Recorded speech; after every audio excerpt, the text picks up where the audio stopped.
will hear a number of different recordings and you will have to answer questions on what you hear. There will be time for you to read the instructions and questions and you will have a chance to check your work. All the recordings will be played once only. The test is in 4 sections. At the end of the test, you will be given 10 minutes to transfer your answers to an answer sheet. Now turn to Section 1. Section 1. You will hear 2 colleagues, Marcus and Ella, discussing details about the coming office party. First, you have some time to look at questions 1 to 5.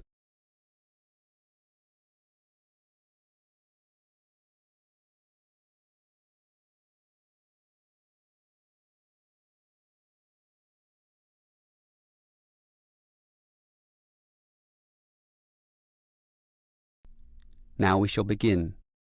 You should answer the questions as you listen, because you will not hear the recording a second time.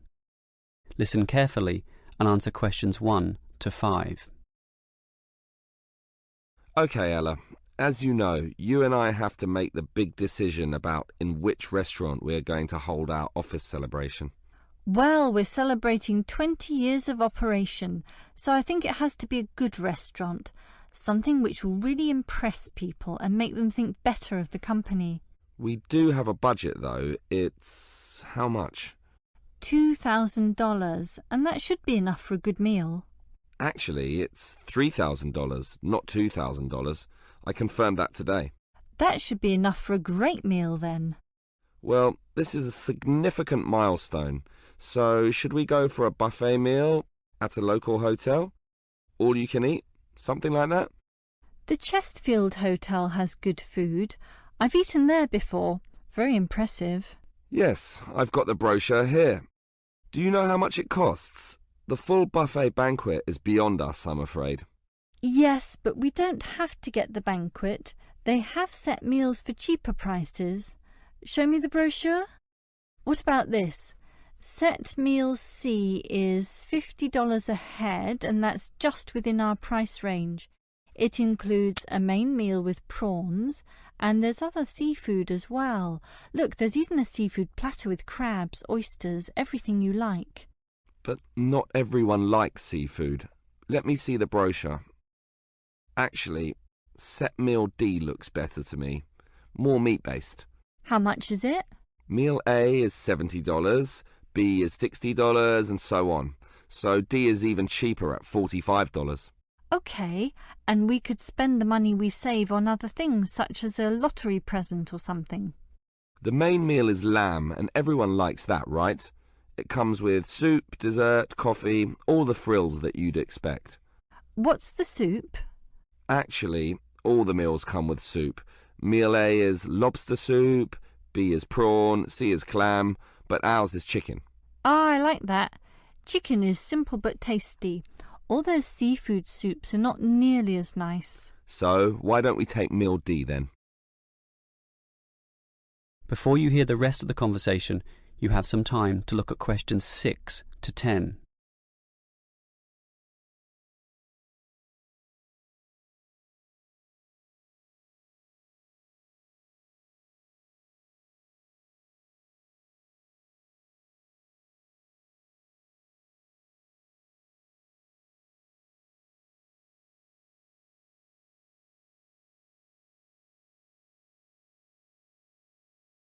Now listen and answer questions 6 to 10.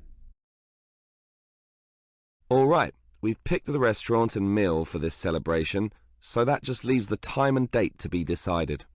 We need to do it soon. This month is the 20th anniversary, so what about the 14th? 14th? But wouldn't it be better to do it after the end of quarter reports are handed in? That way everyone will feel more relaxed.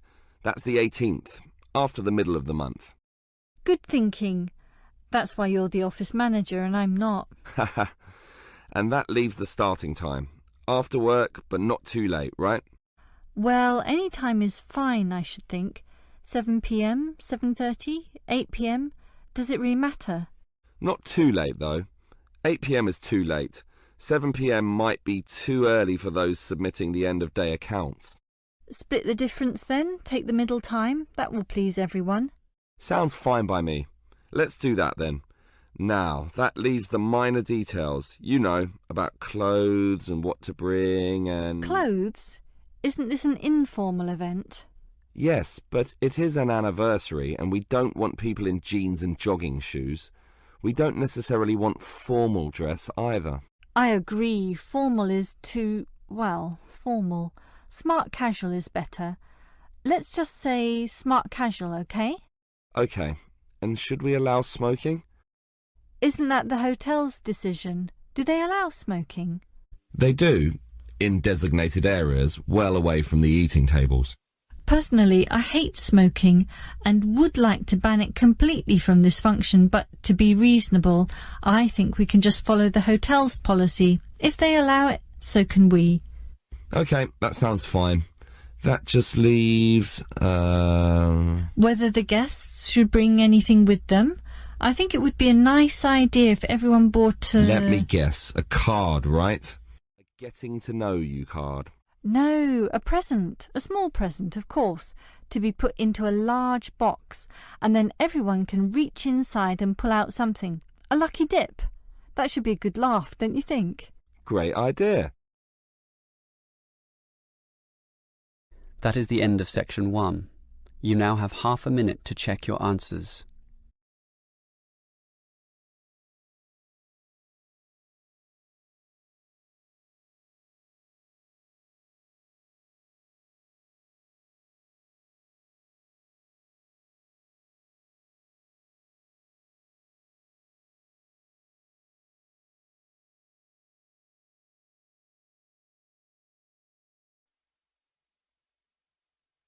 Now turn to section 2.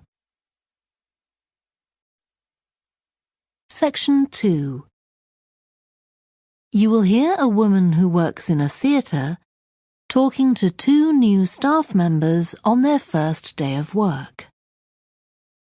First, you have some time to look at questions 11 to 16.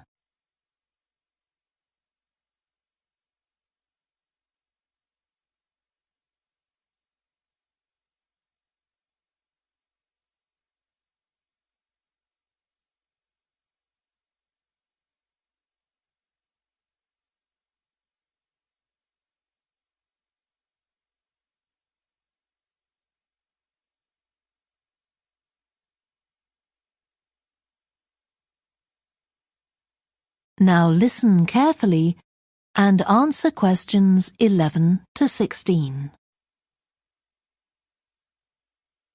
Hi, great to see you. I'm Jodie, and I'll be looking after both of you for the first month you're working here at the Amersham Theatre.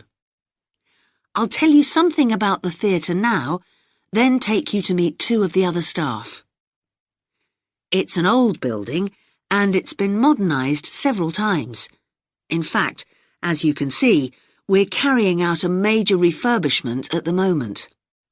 The interior has just been repainted, and we're about to start on the exterior of the building. That'll be a big job. The work's running over budget, so we've had to postpone installing an elevator. I hope you're happy running up and down stairs. When the theatre was built, people were generally slimmer and shorter than now, and the seats were very close together. We've replaced them with larger seats, with more legroom. This means fewer seats in total, but we've taken the opportunity to install seats that can easily be moved to create different acting spaces. We've also turned a few storerooms over to other purposes, like using them for meetings.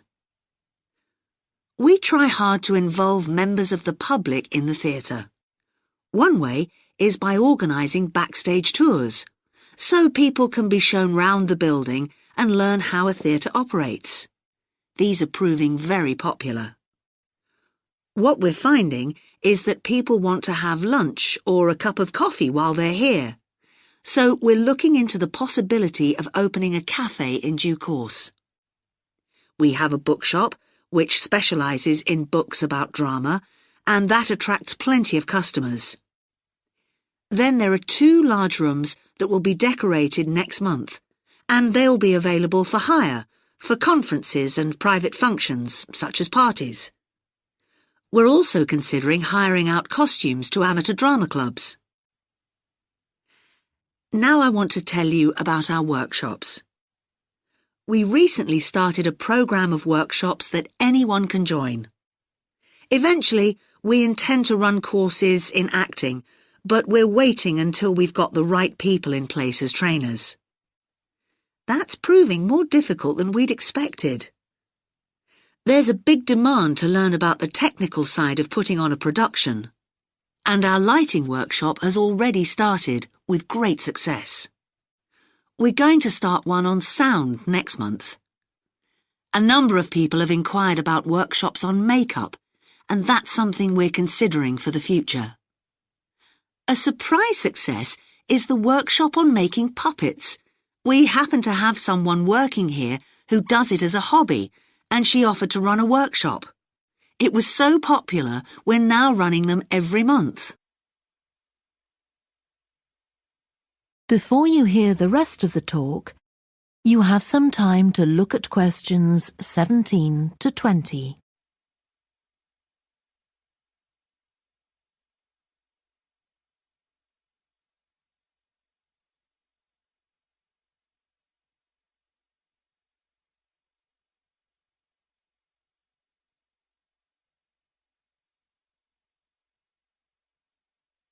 Now listen and answer questions 17 to 20.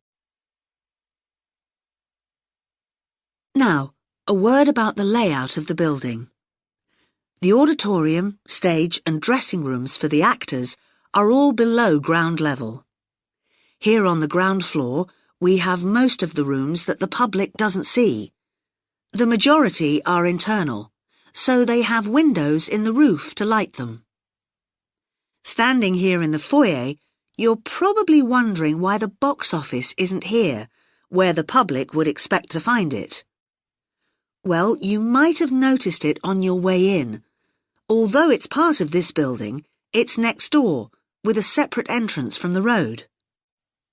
For the theatre manager's office, you go across the foyer and through the double doors. Turn right, and it's the room at the end of the corridor, with the door on the left. The lighting box is where the computerized stage lighting is operated, and it's at the back of the building. When you're through the double doors, turn left, turn right at the water cooler, and right again at the end. It's the second room along that corridor. The lighting box has a window into the auditorium, which of course is below us. The artistic director's office is through the double doors, turn right, and it's the first room you come to on the right-hand side. And finally, for the moment, the room where I'll take you next, the relaxation room. So, if you'd like to come with me. That is the end of section 2. You now have half a minute to check your answers.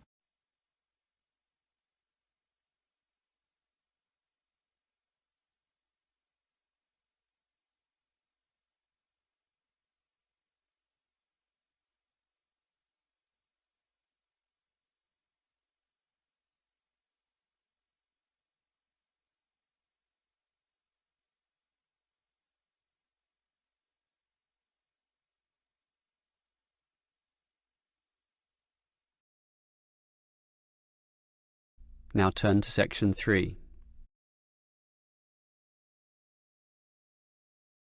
Section 3. You will hear 3 students, Steve, David and Susan, discussing a science lecture they attended. First, you have some time to look at questions 21 to 26.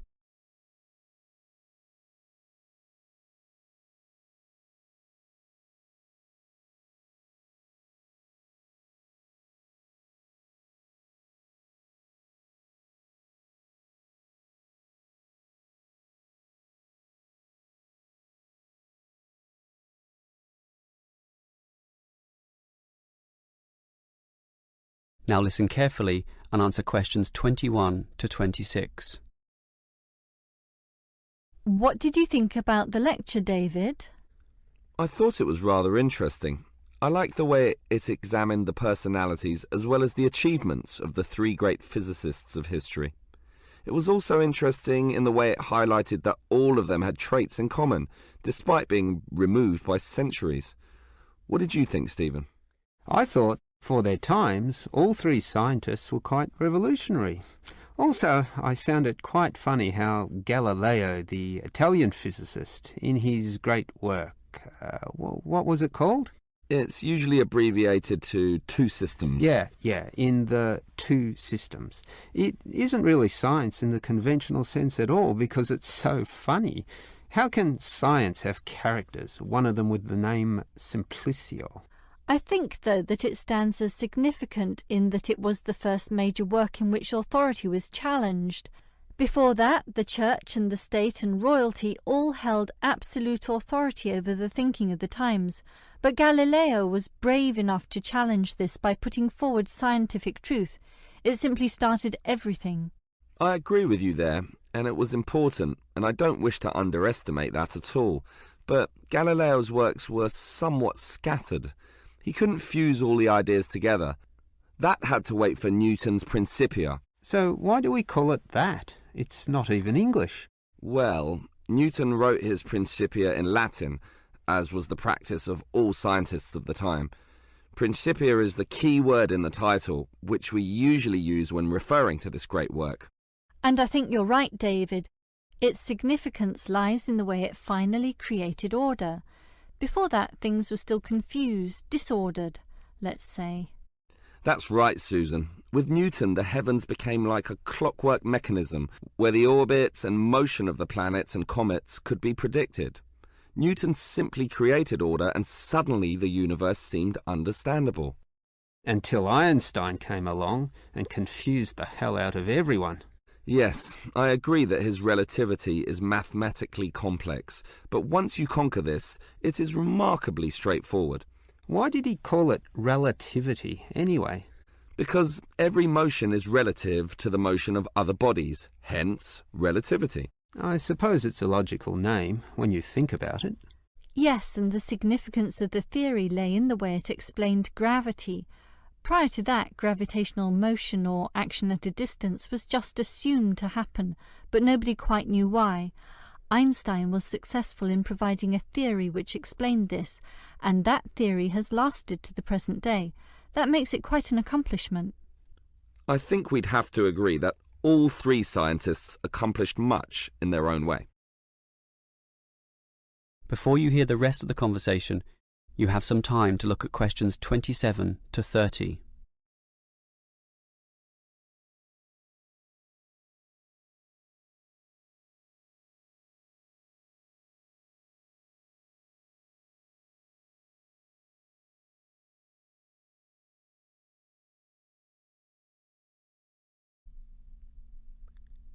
Now listen and answer questions 27 to 30. So, David, you're obviously impressed with these three scientists, so it would be interesting to know who you think was the greatest of all. Well, strictly it's impossible to say, since everything is relative to the times in which these scientists lived. Newton built upon the works of Galileo and Einstein built upon the works of Newton. But that's not true, actually. Einstein's theories were non-Newtonian, which is why they were so substantially ahead of their time. Given this, I'd say Einstein is the greatest. Well, certainly, Steve. I accept that Einstein was great and substantially ahead of his time, but Newton's laws are still used today. Galileo, in contrast, didn't form any workable theory that lasted, and Einstein's theories are more just theoretical abstractions. Well, not really. We still use them for cosmological theories, black holes. Not for everyday life, not for normal planetary physics. In that sense, Newton has stood the test of time and must be considered the best of all. What do you think, Susan? Did you know that Newton's first law of motion is often attributed to Galileo? and that Galileo is known as the father of modern science, even by Einstein, which supports him being the greatest. I would say that we must acknowledge the man who first started the scientific revolution. Without his work, we wouldn't have Newton or Einstein. Oh, Susan, that's ridiculous. Galileo's works were unscientific and almost farcical. Look, here's Peter. Let's ask him. Peter, which scientist do you think was the greatest? Greatest? The old argument.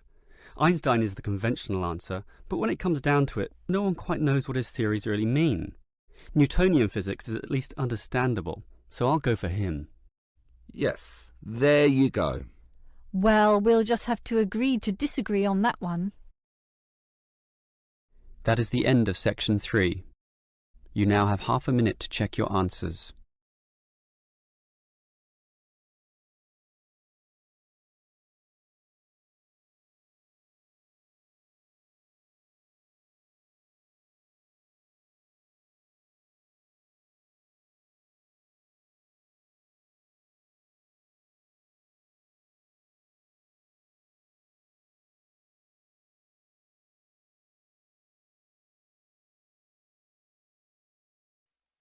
Now turn to section 4.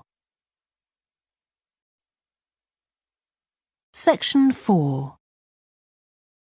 You will hear part of a lecture to students of architecture about the design of a public building. First, you have some time to look at questions 31 to 40.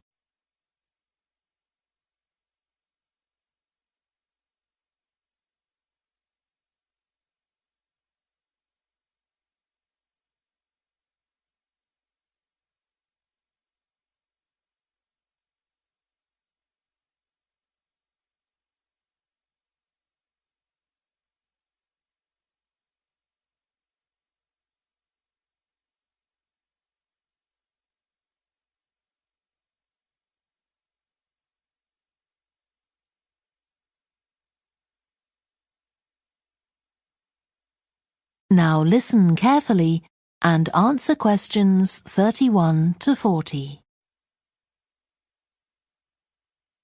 We've been discussing the factors the architect has to consider when designing domestic buildings.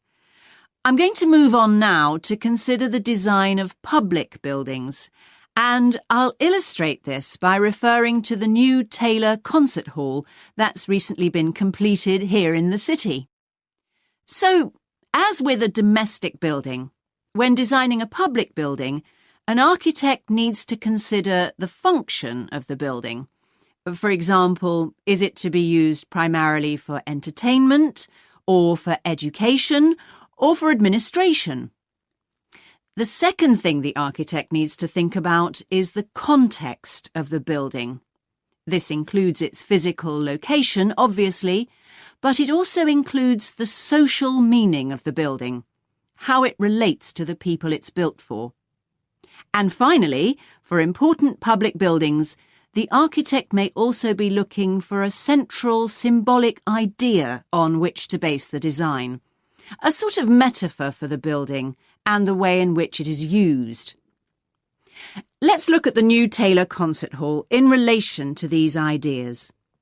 The location chosen was a site in a run-down district that has been ignored in previous redevelopment plans. It was occupied by a factory that has been empty for some years. The whole area was some distance from the high-rise office blocks of the central business district and shopping centre, but it was only 1 kilometre from the ring road. The site itself was bordered to the north by a canal, which had once been used by boats bringing in raw materials when the area was used for manufacturing. The architect chosen for the project was Tom Harrison. He found the main design challenge was the location of the site in an area that had no neighbouring buildings of any importance. To reflect the fact that the significance of the building in this quite run-down location was as yet unknown, he decided to create a building centred around the idea of a mystery, something whose meaning still has to be discovered. So, How was this reflected in the design of the building? Well, Harrison decided to create pedestrian access to the building and to make use of the presence of water on the site. As people approach the entrance, they therefore have to cross over a bridge. He wanted to give people a feeling of suspense as they see the building first from a distance and then close up. And the initial impression he wanted to create from the shape of the building as a whole was that of a box. The first side that people see, the southern wall, is just a high, flat wall uninterrupted by any windows. This might sound off-putting, but it supports Harrison's concept of the building, that the person approaching is intrigued and wonders what will be inside. And this flat wall also has another purpose. At night time, projectors are switched on, and it functions as a huge screen onto which images are projected.